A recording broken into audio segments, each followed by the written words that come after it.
မြတ်စွာဘုရားလက်ထက်တော်အခါတုန်းကဦးဇင်းတို့တာဝိထိမြို့မှာတငယ်ချင်းအပေါင်းအသင်းပေါင်း900လောက်စုမိပြီးတော့မြတ်စွာဘုရားရဲ့တရားကိုနာရတဲ့အတွက်ကြောင့်တတိတံဝေကရပြီးတော့လူဘဝနဲ့ဒီအကျင့်မြတ်တွေကိုစင်ကြယ်အောင်ကျင့်သုံးနိုင်ဖို့မလွယ်ဘူးဆိုပြီးတော့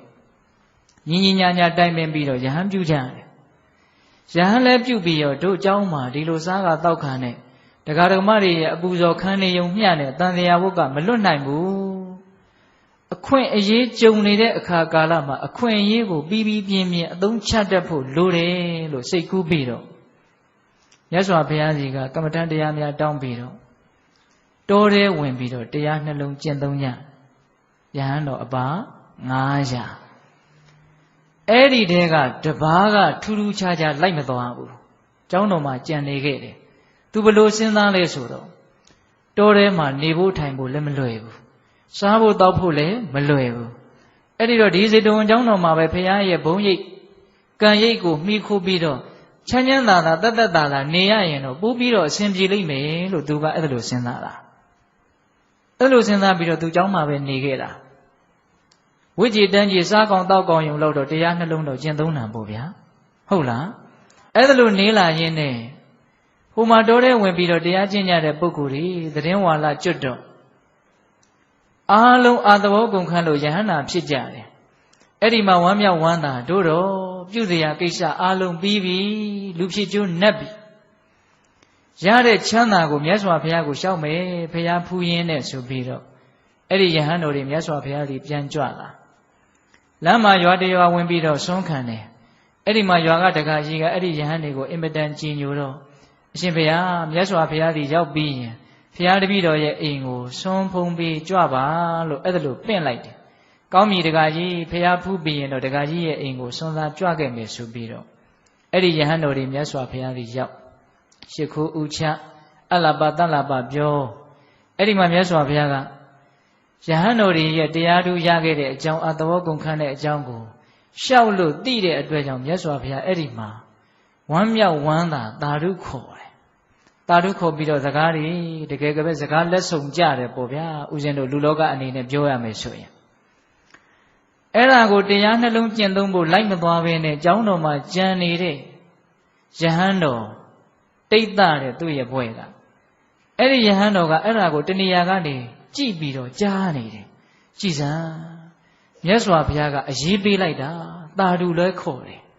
အရေးယူပြီးတော့စကားတွေလည်းအကြာကြီးပြောတယ်ငါ့ကိုတခါမှမြတ်စွာဘုရားကအဲ့ဒါလို့အဖက်လုပ်ပြီးတော့စကားမပြောဘူးငါ့ကိုလည်းပဲအဲ့ဒါလို့လေးလေးစားစားတန်ဖိုးထားပြီးတော့မြတ်စွာဘုရားစကားပြောတော်မူရင်ကောင်းပါပဲငါ့ကိုလည်းတာဓုခေါ်ရင်ကောင်းပါပဲသူတို့မြန်ဟန်ရလိုက်တာဟောပိဋကရဲ့အလုပ်ကိုလုပ်ဖို့တုန်းကတော့စိတ်ဝင်စားဘူးဗျာအကျိုးတရားတွေရလာပြီဆိုတော့မှစိတ်ဝင်စားနေလိုက်တာလောကလူတွေဟာအဲ့ဒီတိုင်းပဲ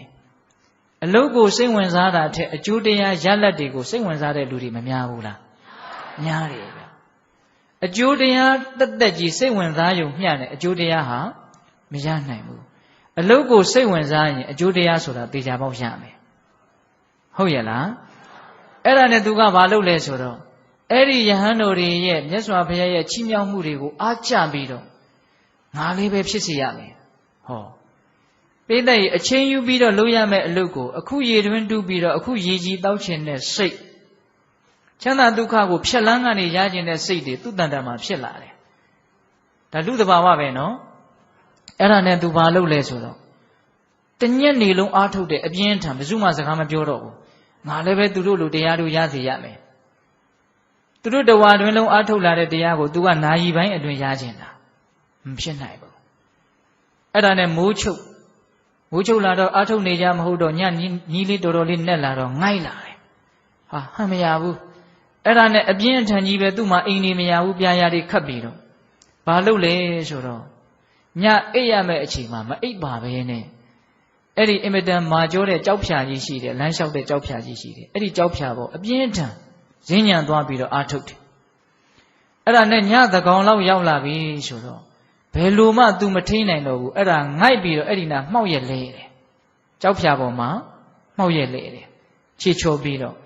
အဲ့ဒီမှာအခက်မသိတော့ तू ပေါင်ကျိုးတယ်ဗျာနော်ပေါင်ကျိုးပြီဆိုတော့ သူအဲ့ဒီမှာတီးထန်တဲ့အတန်နဲ့အော်တော့အဲ့ဒီမှာရောက်လာတဲ့စောစောကယဟန္တာ900ဟာတော့တို့တငယ်ချင်းရဲ့အတန်ပဲအဲ့ဒါနဲ့သူတို့ကျင်းဆက်ရအကြောင်းအသီးသီးကနေကြွလာပြီးတော့သူ့ကိုပြုစုရတယ်မိတွေပါတွေထွန်းပြီးတော့အဲ့ဒီမှာမနဲ့တာလင်းရောယောဂကမသက်သာအဲ့ဒါနဲ့ယဟန်တော်တွေအကုန်လုံးဝိုင်းပြုစုမနေ့တုန်းကမြတ်စွာဘုရားကိုလျှောက်ထားတယ်ဒကာကြီးကဖျားဖူးပြီးရင်သူတို့ရဲ့အိမ်ကိုစွန့်စားကြွဖို့အဲ့ဒါဘုရားတပည့်တော်တို့စွန့်စားကြွပါရစေလို့လျှောက်ထားတယ်အဲ့ဒါအာယုံတက်လို့လင်းနေကြီးတော်တော်မြင့်အထိဒီမှာဒီယဟန်ကိုပြုစုနေရတာ ਨੇ အဲ့ဒီဒကာကြီးရဲ့အိမ်ကိုဆွန်းဖုံးပြီးမကြွနိုင်ဘူးအဲ့ဒီမှာမြတ်စွာဘုရားကချစ်သားတို့ဘာလို့မသွားကြတော့ဆွန်းဖုံးပြီးသွားမယ်လို့မင်းတို့ငါလျှောက်ထားတယ်မဟုတ်လားမှန်လားပါဗျာဒီမှာဘုရားတပည့်တော်တို့ရဲ့တငယ်ချင်းကြီးကြောက်ဖြာပေါ်မှာလဲလို့ပေါင်ကျိုးလို့ဘုရားအဲ့ဒီမှာအကျိုးအကြောင်းမြတ်စွာဘုရားကိုလျှောက်တယ်ပြင်းရင်းရဲ့ရလက်တွေဟာဘယ်လိုလဲဆိုတာလေးကိုစဉ်းစားရင်းနဲ့နားထောင်တော့ဒကမာကြီးများလူတယောက်ပြင်းပြီးတော့အဲ့လိုကြီးဖြစ်တော့ကျန်တဲ့လူတွေပါဒုက္ခရောက်ကုန်တယ်အဲ့ဒီမှာမြတ်စွာဘုရားကဘာပြောတုံးဆိုတော့ချစ်သားတို့တဲ့အဲ့ဒီယဟန်ဟာအခုသာလင်သင်တို့ရဲ့သွားရမယ့်ခရီးကိုသင်တို့ရဲ့ရလာမဲ့လက်လာဘကိုအနှောင့်အယှက်ပြုတာမဟုတ်ဘူးရှင်းတုန်းကလည်းပြုဘူးတယ်ဆိုပြီးတော့ဦးဇင်းတို့ဝရုဏဇတ်ဆိုတာလေးကိုဟောတယ်လှုပ်တဲ့လှုပ်ထိုက်တဲ့အလုပ်ကိုရှေးဥစွာမလုပ်ရင်ဘယ်လိုဒုက္ခရောက်တတ်တယ်လဲဆိုတာလေးကိုစက်မိလာတော့မြတ်စွာဘုရားဆိုတာဉာဏ်ကြီးတာဆိုတော့ပြောပြတာပေါ့ဟုတ်လားဝရုဏဇတ်တယ်ဗျာအဲ့ဒါလေးလည်းနည်းနည်းလောက်နားထောင်ကြည့်အောင်အိမ်မှာမိမိတို့ရဲ့သားတွေသမီးတွေညီတွေအကိုတွေတကယ်လို့မြင်ပြင်းတဲ့စိတ်ဓာတ်ရှိနေတယ်ဆိုရင်အဲ့ဒီပုံမြင်လေးအဲ့ဒီဇတ်တော်လေးပုံမြင်မဟုတ်ပါဘူးဇတ်တော်လေးပြောပြရတာပေါ့ဟုတ်လား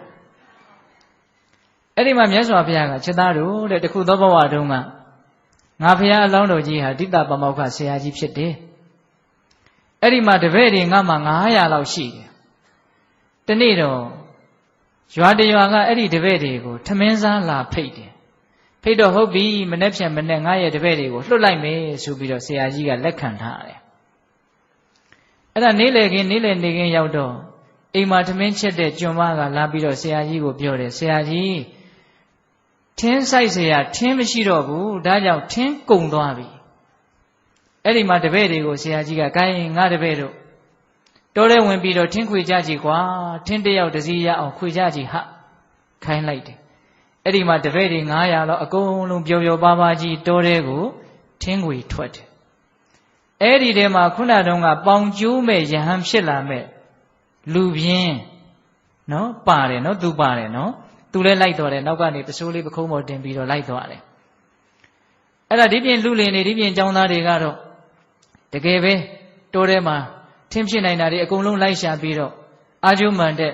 ထင်းတစည်းရအောင်ကြိုးကြိုးစားစားရှာတယ်အဲ့ဒီလူလင်ကတော့တိုးထဲရောက်တော့ရှောက်ကြည့်တယ်ရှောက်ကြည့်တာဘာကြည့်တာလဲဆိုတော့အိတ်ဖို့နေရရှာတာသူကအဲ့ဒါနဲ့ရှောက်ကြည့်ရင်းနဲ့